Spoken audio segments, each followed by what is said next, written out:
Hello students, पुन्हा एकदा स्वागत आहे तुमचं विक्रम अकॅडमीच्या युट्यूब चॅनलवर. मी विक्रम सर आज तुम्हाला शिकवणार आहे TY BComचा फायनान्शियल अकाउंटिंग हा सब्जेक्ट. आपला टॉपिक चालू आहे इन्व्हेस्टमेंट अकाउंटिंग आणि आपण आज दुसरा प्रॉब्लेम घेतोय इक्विटी शेअर्सचं इन्व्हेस्टमेंट अकाउंटिंग कसं ओपन करायचं. याच्या आधी जे आपण प्रॉब्लेम्स घेतले त्याच्यामध्ये आपण डिबेंचरवर अकाउंट्स कसे बनवायचे ते पाहिले होते. आता आपण इक्विटी शेअर्ससाठी पाहत आहोत की अकाउंट्स कसे बनवायचे. चला तर मग आजचा दुसरा प्रॉब्लेम आहे इन्व्हेस्टमेंट अकाउंटिंग मध्ये इक्विटी शेअर्स असण्याचा. चला बघूया कशा पद्धतीने अकाउंट्स बनवले जातात. आज मी इथे असं अकाउंट बनवलेलं आहे आणि प्रॉब्लेम इथे लिहून घेतलेला आहे. ठीक आहे, प्रॉब्लेम मोठा आहे आणि तुमच्याशी मला डिस्कस करता यावा प्रॉपरली म्हणून मला लिहून घ्यावा लागत आहे. सो तुम्ही ते फोकस करा म्हणजे तुम्हाला क्वेश्चन आणि आन्सर कसं सॉल्व्ह करायचं हे तुम्हाला एकाच ठिकाणी पाहायला मिळेल. चला तर मग आधी रीड करूया, लक्ष द्यायचं समोर. इथे प्रॉब्लेम नंबर 2 स्टार्ट होतो. ऑन 1 एप्रिल 2012 सुंदर held 25,000 equity shares of rupees 10 each. तर हे बॅलन्स असण्याचं ट्रान्झॅक्शन आहे की आधीपासून त्यांच्याकडे बॅलन्स आहे in x limited at a book value of ₹15 per share. So book value 10 रुपये, सॉरी फेस व्हॅल्यू 10 रुपये आणि बुक व्हॅल्यू जे आहे ती ₹15 पर शेअर आहे. ठीक आहे. ऑन 20 जून सेकंड डेट दिलेली आहे. ही purchase 5,000 shares at ₹16 per share. Purchase transaction आहे 16 रुपयाने घेतलेले आहेत. Afterwards X limited announce bonus issue and right issue. नंतर एक्स लिमिटेड जी कंपनी आहे ती कंपनी आपल्याला बोनस आणि राईट इश्यू देणार आहे. त्याची डिटेल दिली आहे. बोनस इश्यू द्यायचा आहे त्यांना 1:6 या रेशोमध्ये आणि त्यासाठी डेट डिसाईड झाली 16 ऑगस्ट आणि राईट इश्यू त्यांना द्यायचा आहे 3:7 आणि डेट डिसाईड झाली 31 ऑगस्ट. ठीक आहे. नाव नेक्स्ट पुढे काय म्हटलेलं आहे, द राईट शेअर्स वर इश्यूड ऍट ₹15. राईट शेअर्स द्यायचे होते ते ₹15 पर शेअर्स निघले जात आहेत and the full amount was payable by 30 September. मग राईट इश्यूची जी अमाऊंट आहे ती 30 सप्टेंबरला कम्प्लिटली पेड होत आहे. म्हणजे आपण आता राईट इश्यूची 31 ऑगस्ट आणि पेएबलची 30 सप्टेंबर यांच्यापैकी कोणती डेट सिलेक्ट करणार. ज्या दिवशी पेमेंट होईल ती डेट घ्यायची. 30 सप्टेंबर आपल्याला लिहावी लागेल. ठीक आहे. Then shareholders were entitled to transfer their right in full or in part. So जे राईट इश्यू त्यांना मिळणार आहे त्याच्यापैकी शेअर होल्डरला कम्प्लीट राईट आहे की तो त्याच्या हक्काचे शेअर्स कोणाला आणखीन देऊ शकतो पूर्णच्या पूर्ण, किंवा त्याला द्यायचं असतील तर तो पार्ट शेअर्स दुसऱ्याला ट्रान्सफर करू शकतो. आता राईट इश्यू याच्याबद्दल आपल्याला डिस्कस करायचंच आहे. राईट इश्यू हा एक राईट आहे की जर इक्विटी शेअर होल्डर आधीपासूनच एक्झिस्ट असतील आणि नवीन इक्विटी शेअर्स मार्केटमध्ये कंपनी आणत असेल तर हा इक्विटी शेअर्सचा जो लॉट आहे तो आधी राईट शेअर्स म्हणून इक्विटी होल्डरला द्यायला हवा. मग इक्विटी होल्डरचा जो राईट आहे तो हाच आहे की नव्याने जर इक्विटी शेअर्स आणले तर आधी त्यांना विचारायला हवं त्यांना हवेत का. मग हे इक्विटी शेअर्स आधी नवीन इक्विटी शेअर्स जुन्या इक्विटी होल्डरला ओनर लोकांना द्यावे लागतात. त्यांना जर हवे तर ते घेतील, आता ते पुढे पास करून देतील. ओके. सो हेच इथे सांगितलंय. राईट इश्यू कंपनी आणते हे बरोबर, प्रत्येकाला किती शेअर मिळतील हे पण डिसाईड झालं, पण प्रत्येक जण डिसाईड करेल त्याला हवे तो घेईल नाहीतर आणि कोणाला तरी ट्रान्सफर करेल. सो असाच इथे सांगितलंय शेअर होल्डरला कम्प्लिटली राईट आहे की तो ट्रान्सफर करू शकतो त्याचा फुल हिस्सा किंवा पार्ट मध्ये हिस्सा. ठीक आहे. सुंदरने काय केलं ते बघूया. Sundar sold 1/3 of his settlement to another person. सुंदरने काय केलं, त्याच्या हिश्श्याला येणारे राईट शेअर्स 1/3 1/3 दुसऱ्या कोणाला तरी देऊन टाकले आणि बाकीचे त्याने स्वतः घेतले. आता इथे असं म्हटलं नाहीये की त्याने किती घेतले. 1/3 त्याने जर बाहेर दिले कोणाला तरी तर 2/3 बॅलन्स राहिले ना, त्याने ते 2/3 घेतलेले. ठीक आहे. सो कधी ट्रान्झॅक्शन झालं देण्याचं 5 सप्टेंबर. त्याने दुसऱ्याला अनदर पर्सनला किती शेअर्स दिले हे आपल्यासाठी इम्पॉर्टंट नाहीये, ते आपण इथे लिहिणार नाही आहोत. त्याने काय ट्रान्झॅक्शन केलं, त्याने किती घेतलंय हे आपण रेकॉर्ड करणार. मग 1/3 दुसऱ्याला देण्याचं ट्रान्झॅक्शन आहे आपल्यासाठी इग्नोर राहील. बाकीचं 2/3 त्याने घेतलंय तेच आपण इथे रेकॉर्ड करणार. ठीक आहे. बघूया. After becoming ex write the market price of share was ₹15. बघा बाकीचे शेअर्स त्याने घेतले आणि त्याची मार्केट प्राइस सांगितले 15 होती त्यावेळेस त्याने ते घेतले. ठीक आहे. Dividend for the year ended 31 March 2012. Dividend होता @20% वर declare by X limited. X limited 20% dividend declare केलाय. Okay, very good. And receive by Sundar on 31 October. त्याला कधी मिळत आहे 31 ऑक्टोबर. डेट इम्पॉर्टंट आहे. डेट वाईज ट्रान्झॅक्शन आहेत आपले. On 15 November Sundar sold 25,000 shares at the rate 15 per share. नंतर एंडिंगला नोव्हेंबरमध्ये ट्रान्झॅक्शन आहे सेल करण्याचं. टाइम लाईनची एवढीही काही गरज नाहीये, कारण face value as it is येणार आहेत. मार्केट व्हॅल्यू डायरेक्टली डिसाइड होतील मल्टिप्लाय करून. So no need of time line. तुम्ही फक्त डेट मिक्स करायचे नाहीयेत, डेट प्रमाणे घ्यायच्या आहेत, फ्रिक्वेन्सी घ्यायच्या आहेत आणि ट्रान्झॅक्शन रेकॉर्ड करायचे. तर सगळ्यात आधी पहिली डेट आपल्याकडे 1 एप्रिलची आहे आणि ज्या वेळेस हेल्ड केलेला आहे बॅलन्स. तर मी इथून स्टार्ट करतो. पहिला आपल्याला बॅलन्स लिहायचा आहे. April 1 to balance brought down. Okay, किती 25,000 इक्विटी शेअर्स आहे. शेअर्स आहे, हे व्हॅल्यू नाहीये, हे शेअर आहे, क्वांटिटी आहे. 25,000 शेअर्स आहे. 10 रुपयाप्रमाणे त्याची किती व्हॅल्यू होणार मल्टिप्लाय करा, मग तुम्हाला कळेल. 2,50,000. ओके, आणि त्या शेअर्सची व्हॅल्यू त्यावेळेस मार्केटमध्ये 15 रुपयाने. तर 2,50,000 इंटू 15 करावे लागेल. 25,000 इंटू 15 करावे लागतील, मग तुम्हाला व्हॅल्यू मिळेल. तर किती होतात ते बघा, मल्टिप्लाय करावं लागेल. 3,75,000 बरोबर. Okay fine. नाव डिव्हिडंड असा कुठे पण येत नाही. ओके, बोलणार तेव्हाच घ्यायचं. पहिल्या डेटचं ट्रान्झॅक्शन कम्प्लीट झालं, वेगळं इथे लिहिणार मग इथे लिहिणार, त्यापेक्षा इक्विटी शेअर्सला टाइमलाईनची गरजच नाही आहे, डायरेक्ट पोस्ट केलेलं आहे. नेक्स्ट ट्रान्झॅक्शन आहे 20 जूनचं आणि हे परचेसचं आहे. परचेस आहे म्हटल्यावर इथे येणार आहे जून 20 टू बँक. ब्रॅकेटमध्ये तुम्ही मेन्शन करू शकता परचेस ट्रान्झॅक्शन आहे म्हणून, चालेल. सो 5,000 शेअर्स घेतले आहेत. 5,000 आणि 10 रुपये व्हॅल्यू फिक्सच आहे. 5,000 इंटू 10 50,000 व्हॅल्यू होईल. डिव्हिडंड तर नसणार आहे इथेच. आणि 16 रुपयाप्रमाणे येते. 5,000 शेअर्स 16 प्रमाणे यांची इंटू होणार. 5,000 इंटू 16 किती होणार 80,000. ओके, या डेटचं ट्रान्झॅक्शन कम्प्लीट झालेलं आहे. आता बोनस इश्यू आहे आणि राईट इश्यू आहे. बोनस इश्यू ज्या डेटला सांगितलं आहे त्या डेटलाच घ्यावं लागेल. So calculation of bonus shares. Calculation of bonus share. So old shares किती आहेत त्याच्यावर डिसाइड होणार न्यू बोनस किती येणार. ओके, क्वांटिटी बघावी लागेल. तर इथं पूर्ण व्हॅल्यू आहे 2,50,000. याच्यातून 10 कमी झाले 25,000 आणि 5,000. इथे बघू शकता बोनस शेअर्सच्या आधी तुमच्याकडे एकूण 30,000चे शेअर्स आहेत. इथे बघितलं तर 10 कट केला तर 25,000 आणि 5,000 30,000चे मिळतात. सो 30,000चे शेअर्स आहेत तर किती मिळणार. आणि आपल्याला रेशो काय दिलेला बघूया. 1:6 म्हणजे 6 ओल्ड असतील तुम्हाला 1 मिळणार आहे. ओके, मग अशा 30,000 शेअर्स असतील तर न्यू किती मिळणार. Okay, 30,000 into 1 divide by 6. So it will be 5,000. Calculate करून बघा. 5,000 शेअर्स बोनस म्हणून मिळत आहे. सो इथे दाखवणार आपण डेट तेच राहणार आहे 16 ऑगस्ट. बोनस शेअर्स ओके किती येत आहेत 5,000. त्याची फेस व्हॅल्यू 10,000 पकडली तर 50,000 होती. 5,000 शेअर्स आहेत. आपण 10 रुपीजनी मल्टिप्लाय केलं पाहिजे कारण ते फेस व्हॅल्यू. आणि bonus share free of cost असतात, त्याची अमाऊंट नसते. बोनस शेअर्सला अमाऊंट नसते, कॉस्ट नसते, कारण ते फ्री ऑफ कॉस्ट येतात. फक्त फेस व्हॅल्यू दाखवा. ठीक आहे. नाव पुढे राईट इश्यूचं सांगितलेलं आहे. In the ratio of 3:7 right issue आहे. ओके, ते करूया आपण.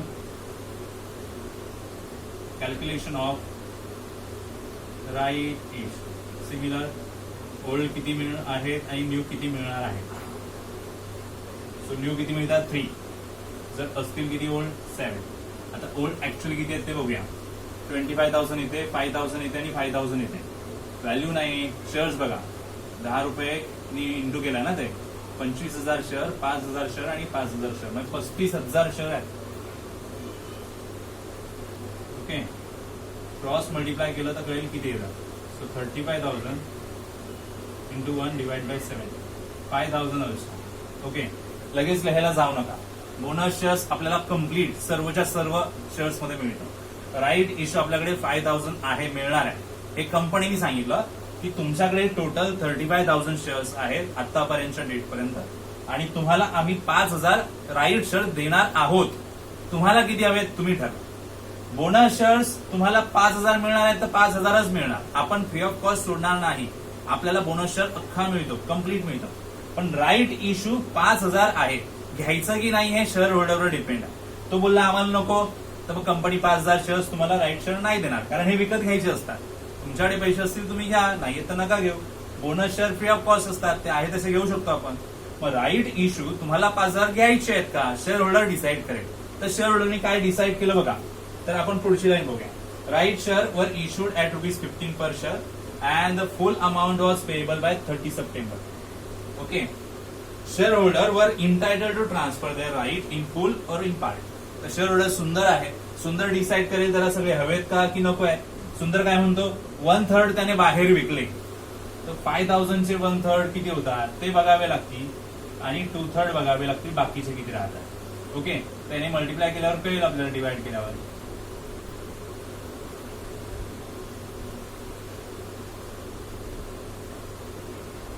आपलं काहीतरी चुकलेलं आहे, आपण कॅल्क्युलेशन पुन्हा करायला हवे. सो 15,000 होतात, 15,000. ओके. 15,000चे इथे येणार 5,000. सो हे वरती 5,000 येतील, रिमेनिंग 10,000.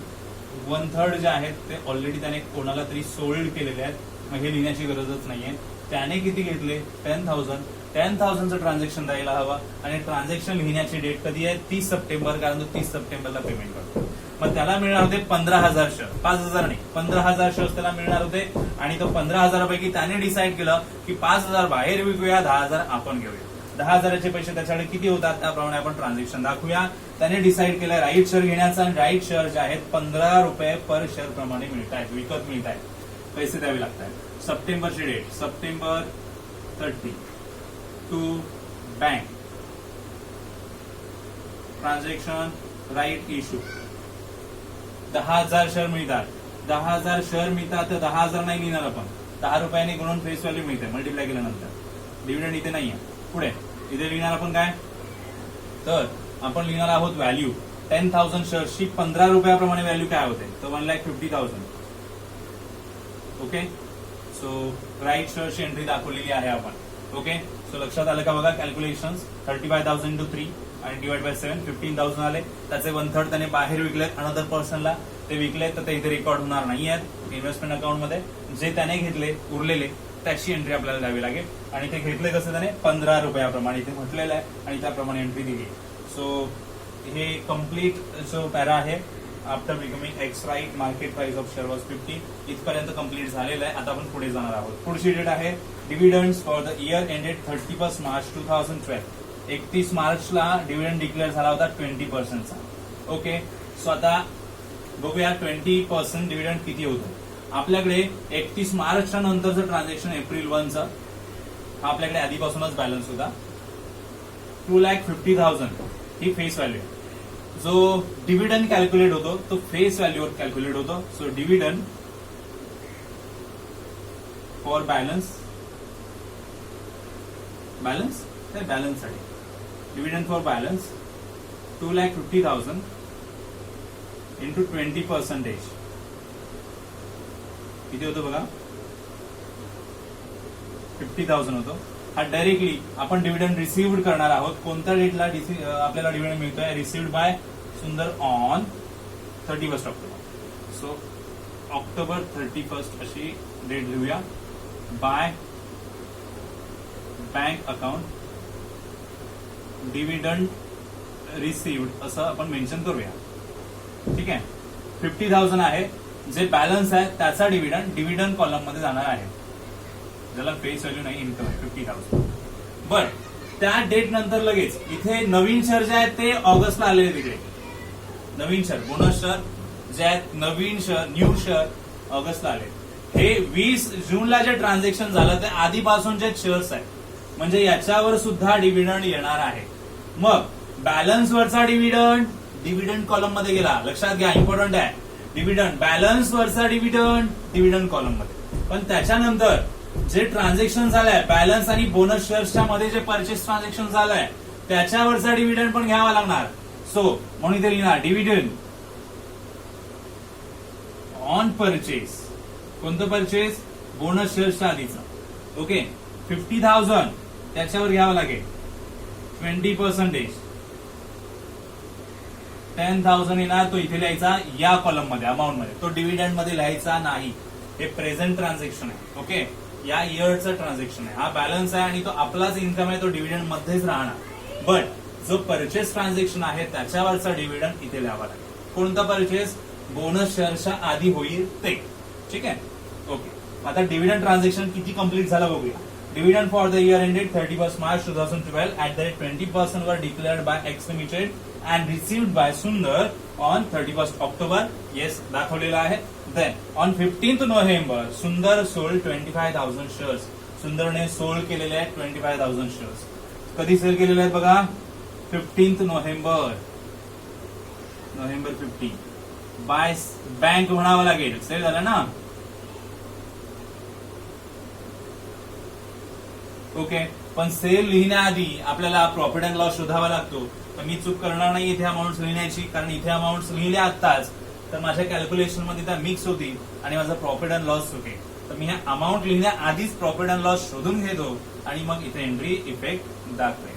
ठीक आहे. मग आता मला हे रफ करावं लागेल ते कॅल्क्युलेट करण्यासाठी, म्हणून हे तुम्ही नक्कीच आधीच राईट करून घ्या. आता मी इथे रफ करतोय आणि कॅल्क्युलेट करूया आपण प्रॉफिट अँड लॉस. तर चला लक्ष द्या, इथे प्रॉफिट अँड लॉस आपण कसा शोधणार आहोत. ठीक आहे. कॅल्क्युलेशन ऑफ प्रॉफिट और लॉस रुपीज मध्ये शोधायचं आपल्याला. तर आधी सेल अमाऊंट गरजेची आहे, मार्केट व्हॅल्यू. तर बघूया सेल कितीला झालेला आहे. 15 रुपयाप्रमाणे सेल केलेला आहे 25,000 शेअर्सचा. किती व्हॅल्यू होईल? 3,75,000. Okay, fine. आता आपल्याला डिसाइड करायचं आहे कॉस्ट किती होणार. Less cost amount debit minus credit face value debit minus credit into face value of sale. ठीक आहे. हे जर अरेंजमेंट झाली की आपल्याला अमाऊंट मिळू शकते. किती असणार आहे तो प्रॉफिट अँड लॉस आपण शोधू शकतो. अमाऊंट डेबिट साईडची टोटल करा आणि क्रेडिट साईडची वजा करा. फक्त अमाऊंट कॉलम बघायचं त्यासाठी. सो 3,75,000 इथे आहेत, 80,000 इथे आहेत, 1,50,000 इथे आहेत आणि आपल्याला टोटल करून हे 10,000 लेस करून अमाऊंट इथे दाखवायची आहे. तर पहा किती होती. ओके,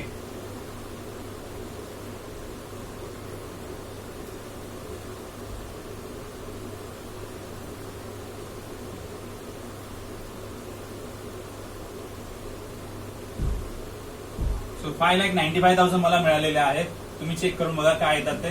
सो या अमाऊंट मधून 10,000 लेस केल्यानंतरची अमाऊंट असणार आहे. ओके ना. आता फेस व्हॅल्यू काउंट करूया. 2,50,000, 50,000, 50,000, 1,00,000. ओके, इकडे काहीच नाही लेस करण्यासाठी. सो 4,50,000 ची फेस व्हॅल्यू. ओके, कॅल्क्युलेट करू शकता तुम्ही. 4,50,000 आणि into face value of sale. तर सेल आपण करतोय 25,000 शेअर्सचा. त्याच्यावर 10 ने इंटू केलं की तुम्हाला फेस व्हॅल्यू ऑफ सेल मिळेल. That is 2,50,000. आणि आता यांचे कॅल्क्युलेशन करून ठरवा की अमाऊंट किती येते आणि ती लेस करून इथे आपण डिसाइड करणार प्रॉफिट की लॉस. तुम्ही कॅल्क्युलेट करू शकता. मी इथे कॅल्क्युलेट करणार आहे. ठीक आहे. Yes, I got the amount 3,30,556. तुम्हाला मिळाली असेलच. लेस केल्यावर हा मिळतो पॉझिटिव्ह अमाऊंट. इट मीन्स आपल्यासाठी प्रॉफिट असेल. हा प्रॉफिट रेकॉर्ड होणार. आता मी अमाऊंट रेकॉर्ड करू शकतो सेलच्या. ओके, सेल झालेला आहे 25,000 इक्विटी शेअर्सचा. त्याची फेस व्हॅल्यू घ्यावी लागेल 10 ने इंटू करून 2,50,000. ओके, इथे काही नाहीये. आणि फेस व्हॅल्यू लिहिल्यानंतर मार्केट व्हॅल्यू 375 आपल्याला माहिती आहे. कशी काय? मार्केट व्हॅल्यू 15 ने मल्टिप्लाय केल्यावर मिळते. ठीक आहे. आणि प्रॉफिट झालेला आहे. प्रॉफिट इथे लिहिला जातो, तुम्हाला माहिती आहे. Profit and loss.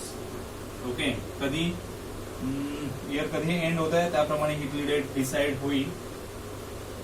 Okay, November 15चं transaction आहे ना.